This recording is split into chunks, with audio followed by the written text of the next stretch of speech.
नमस्कार दोस्तों, आज के वीडियो में विषय गणित कक्षा 6 प्रकरण या टॉपिक प्राकृतिक संख्याएं पर लेसन प्लान लेकर आया हूं। अतः इसमें सर्वप्रथम विद्यालय के नाम में हम उस विद्यालय का नाम लिखेंगे जहां पर हम ट्रेनिंग या प्रशिक्षण के लिए गए होते हैं। उसके बाद छात्राध्यापक का नाम, उसके बाद दिनांक, कक्षा, विषय, चक्रवधि, उसके बाद प्रकरण या टॉपिक प्राकृतिक संख्या को देखेंगे। उसके बाद समान उद्देश्य पूर्ववर्त, अर्थात मैंने पाठ योजना संख्या 1 तथा 2 में समान उद्देश्य को लिखा हुआ है। उसके बाद विशिष्ट उद्देश्य शिक्षणोपरांत छात्र, यहाँ पर 2 कॉलम्स में वर्गीकृत है, चूँकि हम जानते हैं विशिष्ट उद्देश्य 3 प्रकार के होते हैं। पहला ज्ञानात्मक उद्देश्य, दूसरा बोधात्मक उद्देश्य, तीसरा प्रयोगात्मक उद्देश्य। अब विशिष्ट उद्देश्य में फर्स्ट नंबर पर ज्ञानात्मक उद्देश्य। ज्ञानात्मक उद्देश्य में विद्यार्थी प्राकृतिक संख्या को परिभाषित कर सकेंगे, विद्यार्थी प्राकृतिक संख्या का पहचान कर सकेंगे। उसके बाद सेकेंड नंबर पर बोधात्मक उद्देश्य। बोधात्मक उद्देश्य में विद्यार्थी प्राकृतिक संख्या का उदाहरण दे सकेंगे, विद्यार्थी प्राकृतिक संख्या का महत्व बता सकेंगे। उसके बाद थर्ड नंबर पर प्रयोगात्मक उद्देश्य। प्रयोगात्मक उद्देश्य में विद्यार्थी प्राकृतिक संख्या का प्रयोग कर सकेंगे, विद्यार्थी प्राकृतिक संख्या को परीक्षण कर सकेंगे। इसके बाद आता है शिक्षण विधि। शिक्षण विधि में प्रश्नोत्तर विधि तथा स्पष्टीकरण विधि को देखेंगे। इसके बाद सहायक सामग्री में रेखाचित्र, मॉडल तथा अन्य कक्षा उपयोगी शिक्षण सहायक सामग्री। उसके बाद पूर्व ज्ञान में छात्र प्राकृतिक संख्या से अंकों संबंधित समान जानकारी रखते हैं। उसके बाद यहाँ पाठ प्रस्तावना प्रश्न होता है, चूँकि यहाँ पर प्रशिक्षण या एग्जामिनर या परीक्षक के द्वारा हमेशा एक क्वेश्चन एटलीस्ट पूछ ही लिया जाता है कि पाठ प्रस्तावना प्रश्न यहाँ पर क्यों किया जाता है। तो हम बताएंगे प्रथम नंबर पे छात्रों में पूर्व ज्ञान का पता लगाने के लिए, सेकंड बताएंगे सरल तरीके से प्रकरण निकालने के लिए, तथा थर्ड नंबर पर बताएंगे पाठ्य वस्तु या कंटेंट में छात्रों की रुचि जागृत करने के लिए, फोर्थ नंबर पर बताएंगे पूर्व ज्ञान का नए ज्ञान से संबंध को स्थापित करने के लिए। उसके बाद कभी कभी पूछ लिया जाता है कि टीचिंग अर्थात शिक्षण क्या होता है, तो हम रिप्लाई देंगे इसमें क्या होता है, पाठ्य वस्तु को माध्यम बनाकर शिक्षक एवं शिक्षार्थी के मध्य विचारों का आदान प्रदान करना ही शिक्षण कहलाता है। उसके बाद प्रस्तावना प्रश्न में क्रम से क्या एक छात्राध्यापक क्रिया तथा छात्र क्रिया। छात्राध्यापक क्रिया में छात्राध्यापक बच्चों से प्रश्न करेंगे कक्षा में पहुंचने पर अभी हम कहाँ हैं, छात्र क्रिया में छात्र रिस्पॉन्स देंगे कक्षा रूम में है। उसके बाद सेकेंड नंबर पे छात्राध्यापक क्रिया में छात्राध्यापक बच्चों से प्रश्न करेंगे कक्षा में कितने विद्यार्थी हैं, तथा छात्र क्रिया में छात्र रिस्पॉन्स देंगे हमारी कक्षा में, अर्थात मतलब विद्यार्थियों को गिनकर संख्या बता देंगे विद्यार्थी हैं।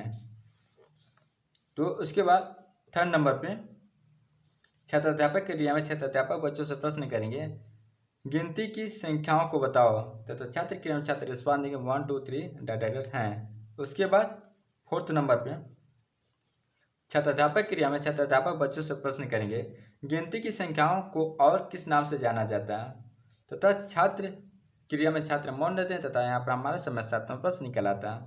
उसके बाद उद्देश्य कथन। उद्देश्य कथन में आज हम प्राकृतिक संख्याओं के बारे में विस्तृत अध्ययन करेंगे। उसके बाद आता है प्रस्तुतिकरण। प्रस्तुतिकरण में शिक्षण बिंदु, छात्राध्यापक क्रिया, छात्र क्रिया तथा सैंपटकार। शिक्षण बिंदु प्राकृतिक संख्या।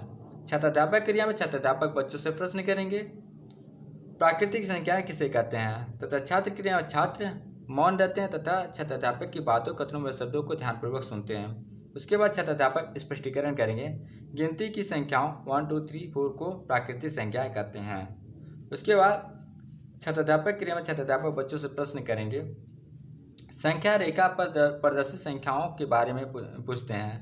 पहला, सबसे छोटी प्राकृतिक संख्या कौन सी होती है। छात्र क्रिया छात्र रिस्पॉन्स देंगे सबसे छोटी प्राकृतिक संख्या 1 होती है।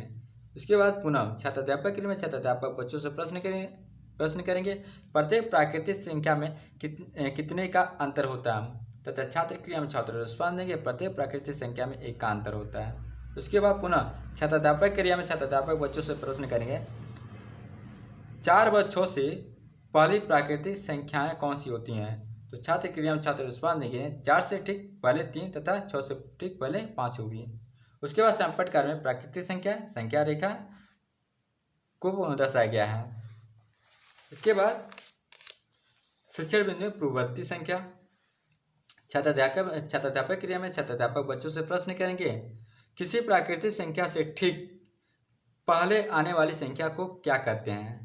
तथा छात्र क्रिया में छात्र विश्वास नहीं देते हैं, मौन रहते हैं तथा छात्राध्यापक की बातों, शब्दों व कथनों को ध्यानपूर्वक सुनते हैं। उसके बाद छात्राध्यापक स्पष्टीकरण करेंगे, किसी प्राकृतिक संख्या से ठीक पहले आने वाली प्राकृतिक संख्या को उसकी पूर्ववर्ती संख्या कहते हैं। उदाहरणार्थ 4 की पूर्ववर्ती संख्या क्या होगी, तो 4 से ठीक पहले 3 आता है, इसलिए 4 की पूर्ववर्ती संख्या 3 होगी।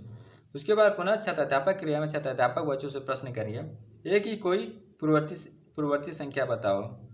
तथा छात्राध्यापक स्पष्टीकरण के, एक से ठीक पहले कोई प्राकृतिक संख्या न होने के कारण एक की कोई भी पूर्ववर्ती संख्या नहीं होती है। उसके बाद श्यामपट्ट कार्य में प्राकृतिक संख्या, पूर्ववर्ती संख्या, पूर्ति संख्या होती है। उसके बाद उसका एग्जाम्पल यह श्यामपट्ट कार्य में दर्शाया गया है। अब इसके बाद आता है छात्राध्यापक क्रिया में छात्राध्यापक बच्चों से प्रश्न करेंगे, 8 के ठीक बाद आने वाली संख्या को क्या कहते हैं, आने वाली संख्या क्या है। तो छात्र क्रिया में छात्र रिस्पॉन्स दिए, 8 के बाद आने वाली संख्या 9 है। उसके बाद छात्राध्यापक क्रिया में छात्राध्यापक बच्चों से प्रश्न करेंगे, किसी प्राकृतिक संख्या के ठीक बाद आने वाली प्राकृतिक संख्या को क्या कहते हैं।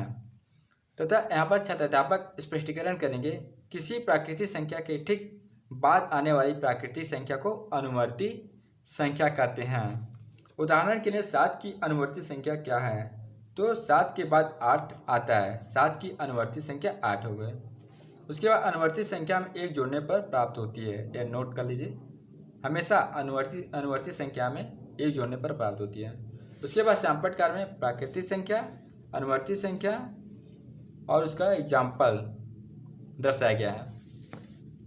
अब इसके बाद आता है छात्राध्यापक क्रिया में छात्राध्यापक बच्चों से प्रश्न करेंगे, क्या शून्य प्राकृतिक संख्या है। छात्राध्यापक स्पष्टीकरण करेंगे, शून्य या 0 प्राकृतिक संख्या नहीं है। यदि प्राकृतिक संख्या में शून्य को भी शामिल कर ले तो यह प्राप्त संख्याएं पूर्ण संख्याएं कहलाती हैं। इसके बाद शिक्षण बिंदु में स्थानीय मान तथा छात्राध्यापक क्रिया में छात्राध्यापक बच्चों से प्रश्न करेंगे, स्थानीय मान किसे कहते हैं। तथा छात्राध्यापक स्पष्टीकरण कहते हैं, किसी संख्या में प्रत्येक स्थान के संगत अंक का मान अलग अलग होता है, इसे अंक को स्थानीय मान कहते हैं।